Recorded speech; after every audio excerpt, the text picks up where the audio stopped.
Just grab it and run. Get it and get out. Hit it and quit it. Because there's probably nothing good in that thing over there. I wouldn't think so.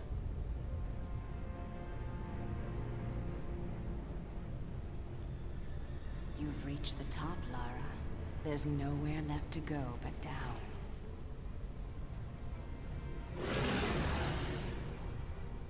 You're rebuilding the army of Atlantis. This pyramid breeds far more than the soldiers you faced. With the Scion, I now have the means to create anything I desire. What is it you desire, Natla? It takes 3 to rule. Tihocan and Qualopec were too weak to destroy what stands in the way of the 7th Age. But you have the strength to claim this seat beside me. Immortality has its price. But what are a few lives to sacrifice for your dreams? This is madness. This is what you've been searching for. The answers you've sought your entire life are within the Scion. Everything you've done has led you to this place. You're here because you belong here, Lara. See, that's good facial work. Good expressionism. I really like it. That's who you are.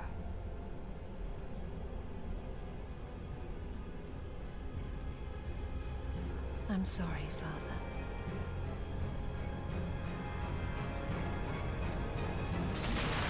Oh, it's a double cross.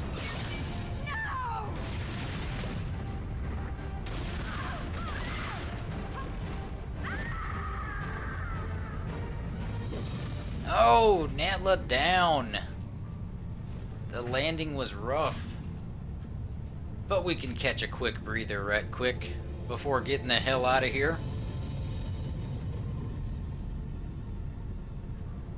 Maybe. Oh, is this going to be butterflies and a rainbow?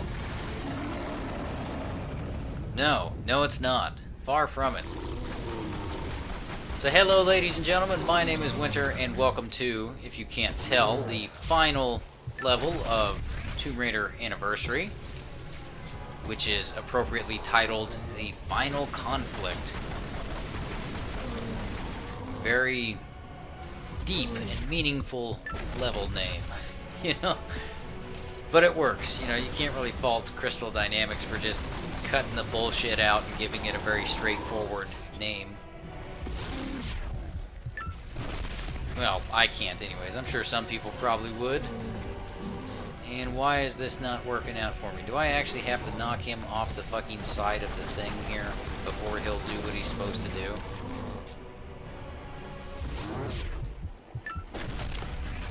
Yes, looks like it. Alright, so what we're supposed to do is... Well, first off, avoid the jump. And then second off, we're supposed to take off his hand. Yeah, just like that.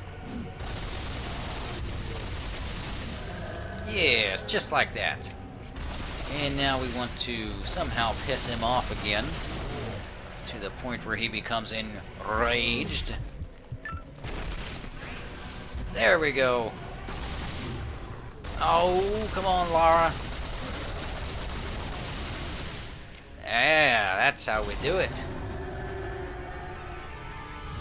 He'll actually pick you up and swallow you if you get close enough. I'm not sure how to trigger that exactly. I've only seen it about 3 times out of the 20 plus playthroughs, give or take, rough guesstimate, that I've done of this game. But he does pick you up and swallow you, and then you have to, I think it's a QTE to get back out of his belly. Because it's not like it's not a one-hit kill like you might expect it to be. It just does a little bit of damage is all, but it's pretty fucking cool. And if I didn't want to waste quite a bit of time trying to make it happen, I would have showed that off, but it does... Again, it's a rarity for me to get it to trigger. I'm not sure what the conditions have to be before he does it, but it's neat. I highly recommend you all check it out if you ever get the chance to, and don't step into lava.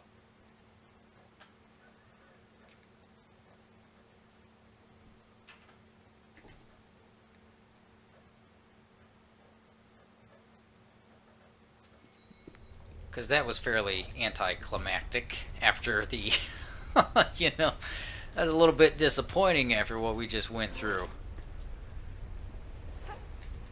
And I can't believe that I've actually gone through this whole series without talking about Karima Adabib, the official model for Lara Croft at the time of Anniversary and Legend. You know, because back then, Crystal and Square, well, it wasn't Square back then, was it? It was just Crystal and Eidos. But back then, they were still doing the live-action models that would go to things like press events and game conventions and shit like that, and Karima Adabib was around for Legend and Anniversary, and I'm telling you, man, like a spitting image, as far as I can tell, for the character model. Oh, shit. I got distracted there for a moment.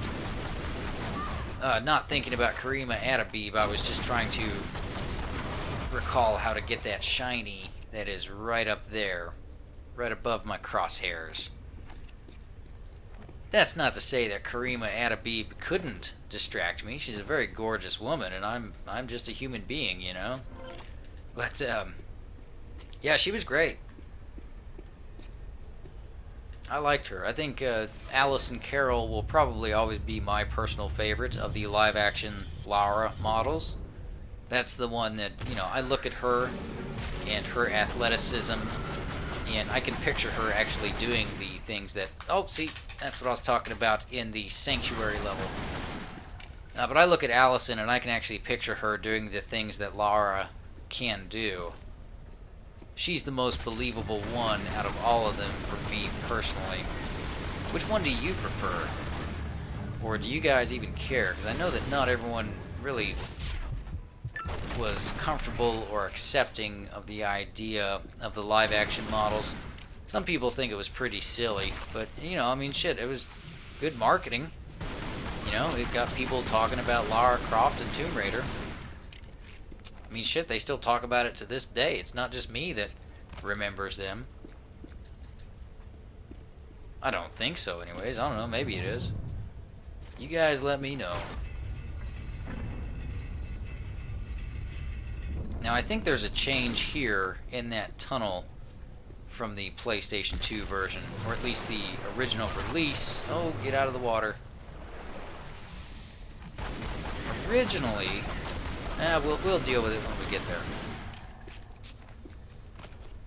But kind of going back to the character model for Lara in Anniversary and Legend, you know, when Crystal Dynamics took over Tomb Raider, they took a lot of shit for some of the changes that they made to the series, and still do to this day, especially with the changes made to the series since TR 2013. You know, it's almost as if they... I don't want to say that they thrive on the Tomb Raider community being upset with them changing this or that, but they always get that reaction whenever they change something, and it seems to be kind of 50-50 from what I've seen. I don't know, I mean, I think it all comes down to which Tomb Raider you played as a kid, or what your first Tomb Raider was. Now, what I was saying earlier about things being different was right here. I could have swore back in the PlayStation 2 version of this game that switch not only brought that little platform out, but that it also opened up another little rollaway door blocker thingy, which you can kind of see down there. If anybody remembers for sure, please let me know, because I swear that also happened. But chances are good that I'm just remembering it wrong.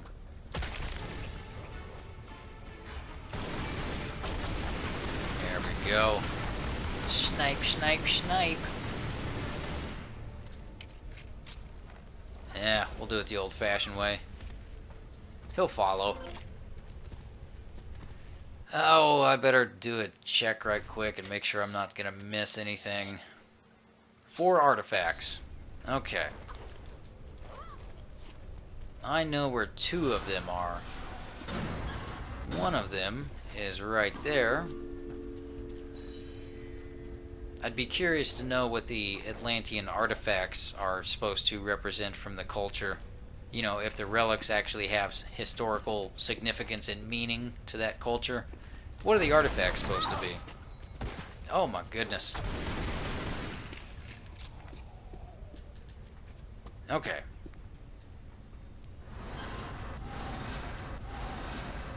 But yeah, kind of going back to what I was talking about like 15 minutes ago, at this point probably. The character model for Lara in Anniversary and Legend. You know, one of the things that Crystal took a lot of shit for, and still does to this day, is the changes that they've made to the model herself, or itself.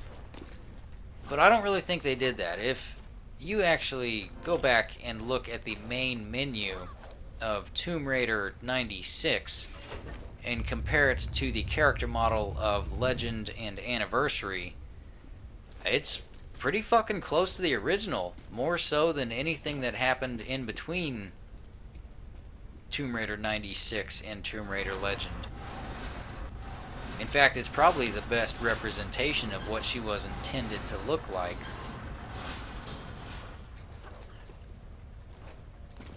But, you know, they weren't capable of doing character models like this back in 96.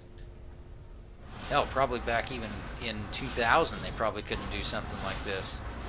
Because if you look at Angel of Darkness, which was that 2000 or 2001? I want to say that was 2001. Though I could be wrong on that. I don't really keep up with that game or claim to have a whole lot of knowledge about it.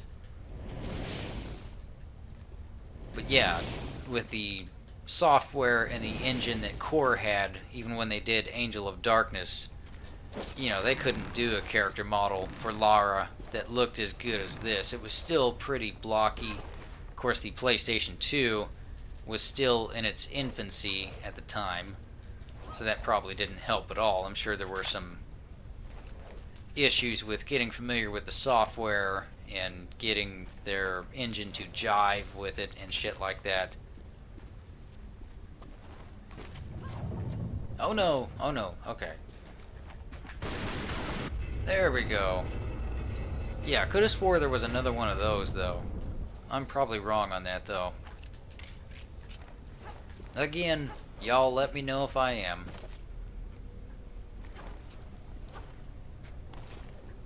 Where are we going? Well, everybody into the pool. And go down low so we can get a med pack.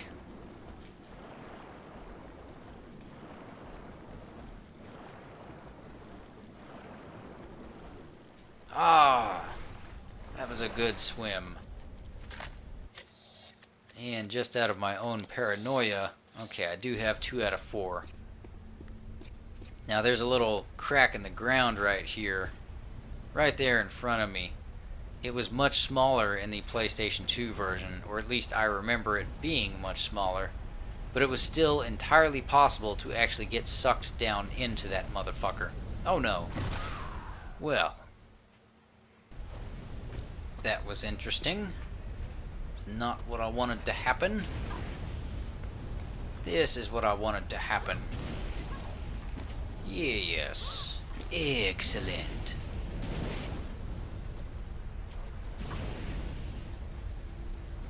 I like the lava texture in this HD version.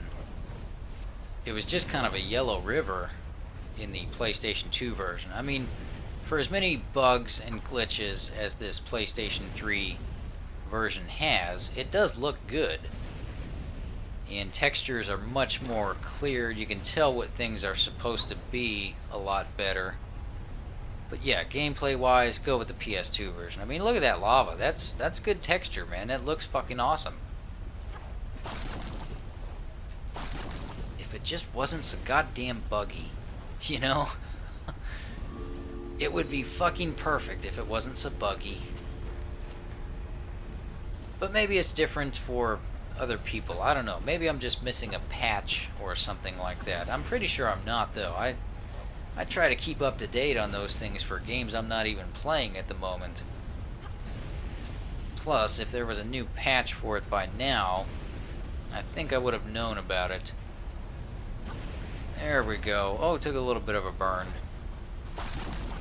Oh, jump! Yes.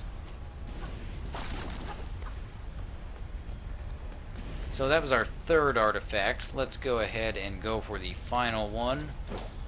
Oh! After we respawn. There we are. That's what I wanted to do. Oh, and avoided the fire too. Good stuff. There's our last shiny. Very last one of the game that actually counts towards anything.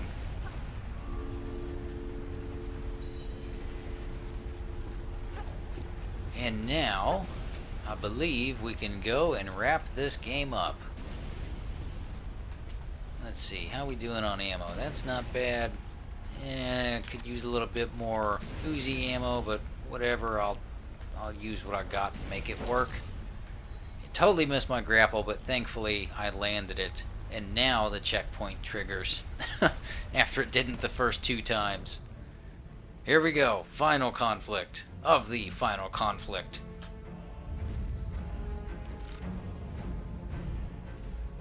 Thousands of years I've waited for this moment. Do you realize what you've done? Yes, I do. Blood on your hands. Do you believe it was spilled for the good of all man? Or for your own selfish desire? Look inside yourself, Lara. Your heart is as black as mine. That's true. It really is, if you think about it. You know, Lara was quite the, I don't know, I suppose, anti-hero back in the day, you know? Alright, so this is what I've been saving the med packs up for. Well, one of the areas. Oh, that's not good. I don't think this is going to be, you know, it's another area for me personally where I can't really tell any significant difference between playing this on hard mode, which again we are, and playing it on the normal or easy setting. I've never really noticed a difference in terms of how much damage she does, how much she can take, things like that, you know. It's very minimal if there is one. But again, if anybody knows of any differences between the 2 modes and what they are, feel free to let me know, man. I'm genuinely curious about that. And where did she go? There she is. There she is. She's such a sly fox. And I'm never exactly sure which area I'm supposed to be targeting. That was it, though. And that's a fucking cool little moment right there where she pops a couple more caps into her after she's already on the ground. Can't stand that bitch. It's become hatred. I cannot die, you fool. Sooner or later, you'll run out of bullets. Ha ha ha. Yeah, for these maybe.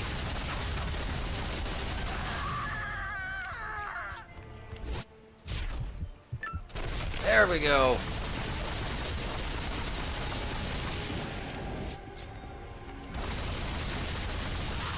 Oh.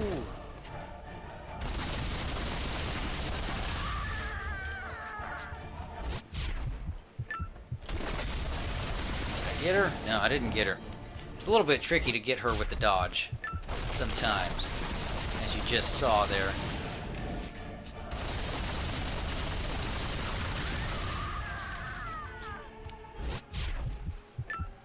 Well, I have problems with it every now and then. Clearly, I'm having problems here. So you roll too early and you miss. Roll too late and you miss. It's gotta be perfect, just like that. Oh my goodness, how did that not finish her off? Could have swore I got it. Ah, damn it. I'm missing her. Like the deserts miss the rain.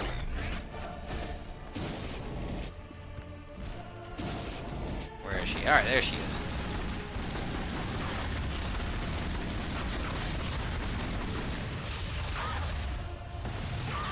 am I even hitting her at all? I don't know, but I like this music. I think it's a good soundtrack for the boss fight.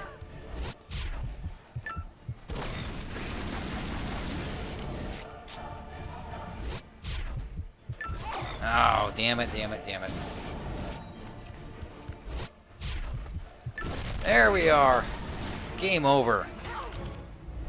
If we can do these upcoming QTEs, there's always one that shows up at the very last second. You've got to be fast with one of them in particular. Stay of execution for your kind.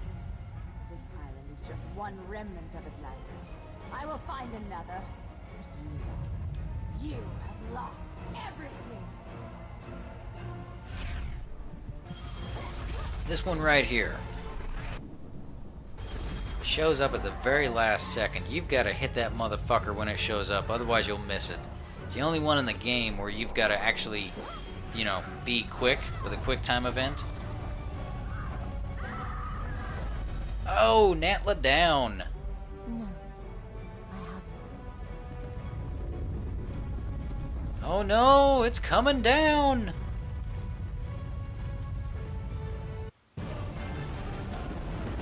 There we go. Mandatory final level exploding into little bits and pieces. A Tomb Raider tradition from Tomb Raider 96 all the way through to, I want to say Chronicles. I believe that happened there as well. It seems like it happened in every single fucking game that Core made, you know, in the Tomb Raider series.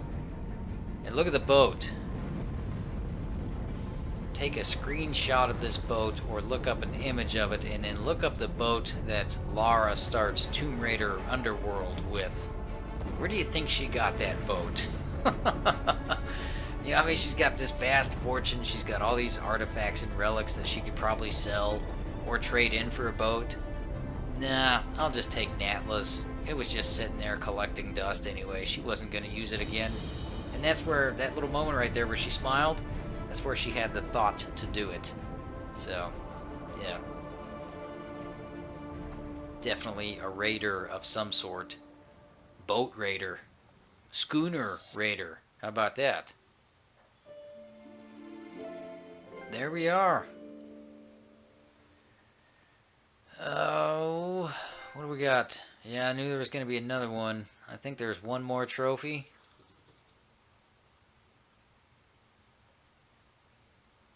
Maybe not. Thought we got one for completing the game on hard. Or did that already pop and I just missed it? Yep, we'll save right quick. Alright. Well, there we go. Tomb Raider Anniversary. Great game. I wanted to do it in under 6 hours because that's entirely possible. I actually just totally spaced off looking at the total time it took me to complete the game. I think we may have been over 6 hours. If not over, then just under, but it's not a very long game once you know where to go and what to do.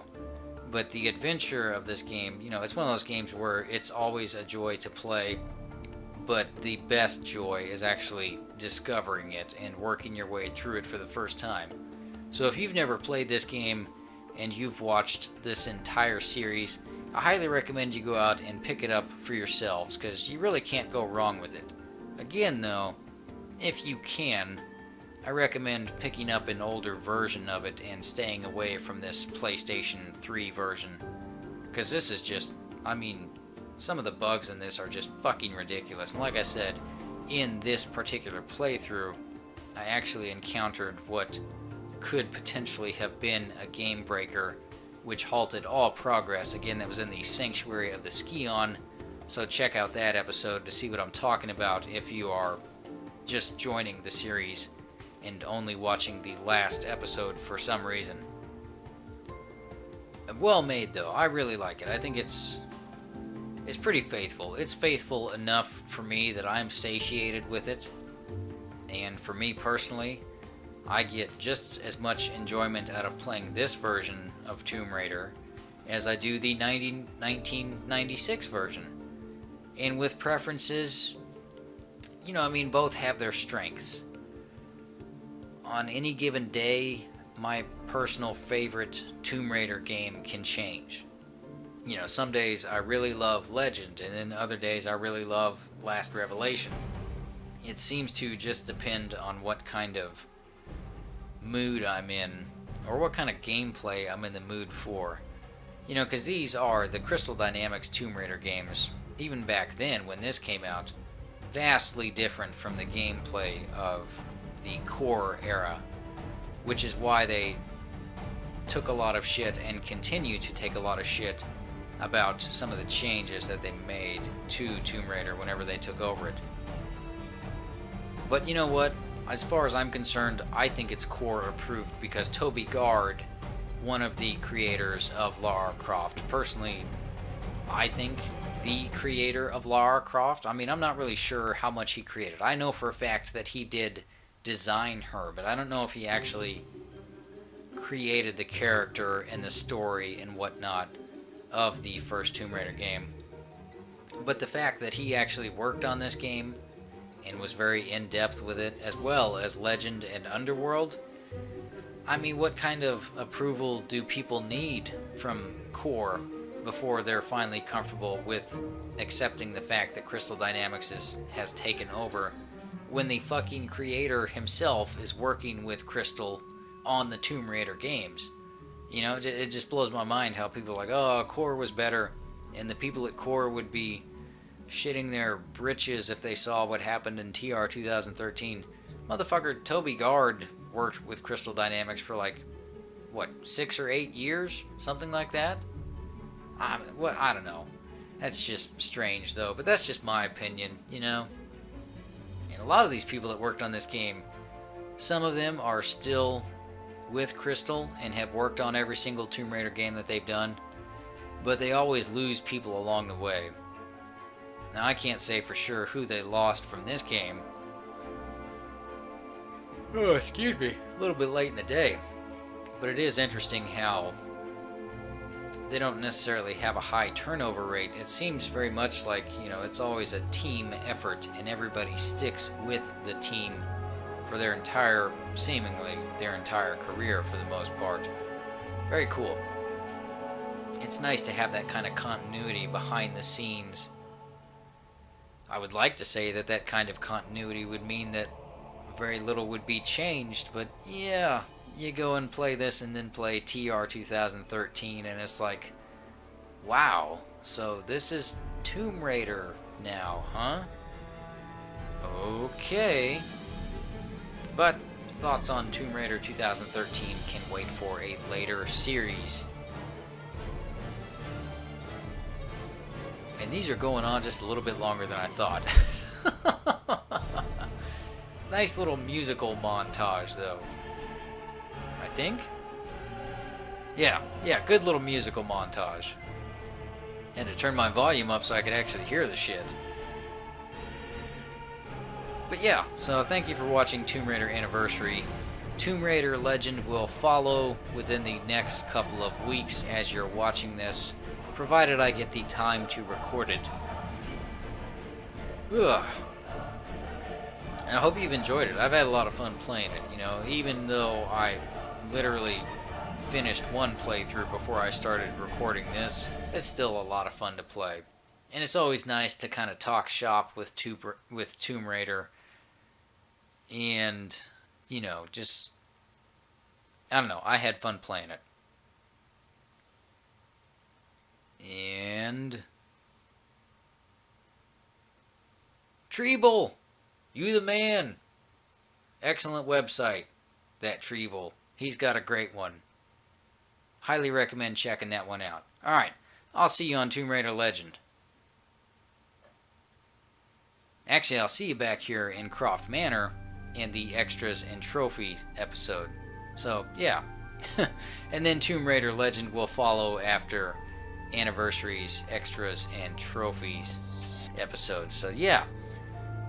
Yeah, that's the way we'll end it. Alright, you've been great. I've been Winter, and I'll see you on Croft Manor if you choose to come back for that. And if you don't come back for that, then I'll see you on Extras and Trophies. And if you don't come back for that, then I will see you on Tomb Raider Legend. Everybody take care out there.